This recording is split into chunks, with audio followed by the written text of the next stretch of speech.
नमस्कार, मेरा नाम डॉक्टर रोशन है। मैं कंसल्टेंट फिजियोथेरेपिस्ट हूँ। आज हम इस वीडियो में जानेंगे स्लिप डिस्क या डिस्क बल्ज या डिस्क प्रोलैप्स के बारे में, जिसे बहुत सारे नामों से जाने जाते हैं। उसके बाद हम जानेंगे क्या क्या इसके स्टेजेस होते हैं और किस स्टेजेस में कैसे हम प्रिवेंट कर सकते हैं अपने कंडीशन को। एंड उसके बाद हम जानेंगे 3D एनिमेशन के द्वारा कि क्या होता है डिस्क बल्ज और कैसे हम जान पाएंगे कि डिस्क बल्ज निकलता कैसे डिस्क बाहर की तरफ। उससे पहले हमें जानना है हमारी जो शरीर की हड्डी होती है ये 33 वर्टिब्रा से मिलके बनता है, 33 वर्टिब्रा, जिसमें से बेसिकली 24 वर्टिब्रा जो होती है उसी में डिस्क पाए जाते हैं, सर्वाइकल, थोरैसिक और लंबर रीजन पे, जिसमें बहुत ही कॉमन होता है लंबर रीजन में पेन होना, जो आज की लाइफ स्टाइल IT फील्ड के लोग और सिटिंग वर्क के कारण बहुत पाया जाता है। जिम में भी जो ज़्यादा हैवी वेट उठा लेते हैं। तो अब देखते हैं वर्टिब्रा कैसा होता है। ये छोटे छोटे इस टाइप के वर्टिब्रा होता है, सर्वाइकल, थोरैसिक और लंबर रीजन के, जैसा आप देख पा रहे हैं सर्वाइकल, थोरैसिक और लंबर रीजन के वर्टिब्रा। इस वर्टिब्रा के बीच में ये होल होता है जहां से स्पाइनल कॉर्ड, ये स्पाइनल कॉर्ड है जो पास होता है बिल्कुल बीचों बीच इस टाइप से। अब इस स्पाइनल कॉर्ड के रास्ते में अगर कभी भी कोई डिस्क आ जाए, डिस्क जानते हैं डिस्क कैसा होता है। डिस्क दो चीज से मिलकर बनता है, एनुलर फाइब्रोसिस और nucleus pulposa. Nucleus pulposa gel like structure होता है, annular fibrosis fibre like structure होता है जो न्यूक्लियस पल्पोसा को बाहर आने से रोकता है। लेकिन कभी भी इसमें जब दिक्कत आ जाता है, इस एनुलर फाइब्रोसिस में, जिसमें डिजेनरेटिव चेंजेस या कुछ भी आ जाए, तो न्यूक्लियस पल्पोसा बाहर आने की कोशिश करता है, जिससे हमें क्या होता है कि डिस्क बल्ज होने के चांसेस बढ़ जाते हैं और नर्व कंप्रेशन के चांसेस बढ़ जाते हैं। तब हम आते हैं वर्टिब्रा के ऊपर। ये हमारा वर्टिब्रा है, इसके बीच में होल होता है जिससे स्पाइनल कॉर्ड पास आउट होता है। अब हम देखते हैं कि डिस्क कहाँ पाई जाती है, किस टाइप से होता है। तो जैसा कि ये स्ट्रक्चर है आप देख पा रहे हैं, इसको मैं जूम आउट कर देता हूँ तो इस टाइप का आपको शो करेगा, जिसमें ये लोअर बैक का है, L3, L4 और L5 रीजन, ये लंबर की रीजन है। हर एक वर्टिब्रा के बीच में डिस्क पाई जा रही है, यही होता है डिस्क।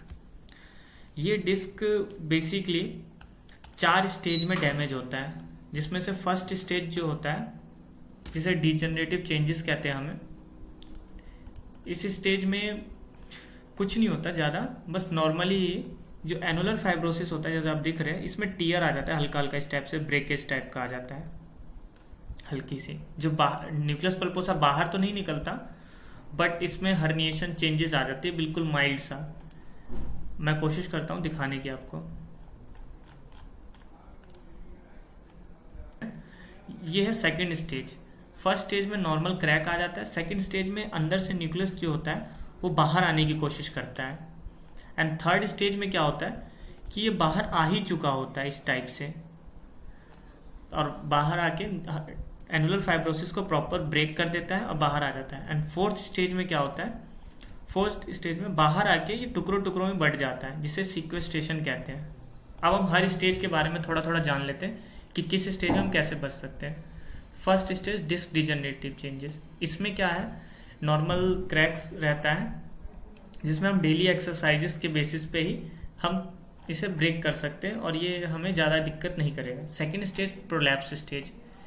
इस प्रोलैप्स स्टेज में हमें कुछ चीज़ों का ध्यान देना होगा। मेडिसिन चलेंगी आपकी, जो आपके स्पाइन स्पेशलिस्ट डॉक्टर बताएंगे, और उसके बाद आपके जो न्यूक्लियस है बाहर आया है, इसको अंदर करने के लिए आपको कुछ एक्सरसाइजेस भी करनी होगी। एंड थर्ड एक्सट्रूजन स्टेज, इसमें थोड़ा सा हमें ज़्यादा केयर सावधानी रखनी होगी जिससे जल्दी ठीक हो जाए, ताकि ये इस स्टेज पे ना आए, क्योंकि इस स्टेज के बाद, एक्सट्रूजन के बाद, सिक्वेस्ट्रेशन बहुत ही जल्दी आ जाता है।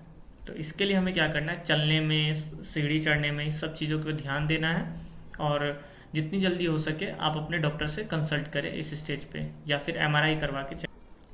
अब हम जानते हैं डिस्क के स्टेजेस तो हम जान चुके हैं, लेकिन आफ्टर इस स्टेजेस के बाद हमें क्या क्या दिक्कत हो सकता है। First stage normal back pain आपको शो करें, सेकेंड स्टेज में भी बैक पेन होगा, लेकिन थोड़ा सा रेडिएटिंग भी हो सकता है। इस केसेस में माइल्ड रेडिएट हो कभी कभी ज़्यादा एक्टिविटी के दौरान। थर्ड स्टेज में आपको बहुत ही रेडिएटिंग होगा। एंड फोर्थ स्टेज में आपको कुछ डेली एक्टिविटी में बहुत ज़्यादा ही हैम्पर आएगा, या आप आपकी कैपेबिलिटी बहुत ही हाफ हो जाएगा आपके काम में।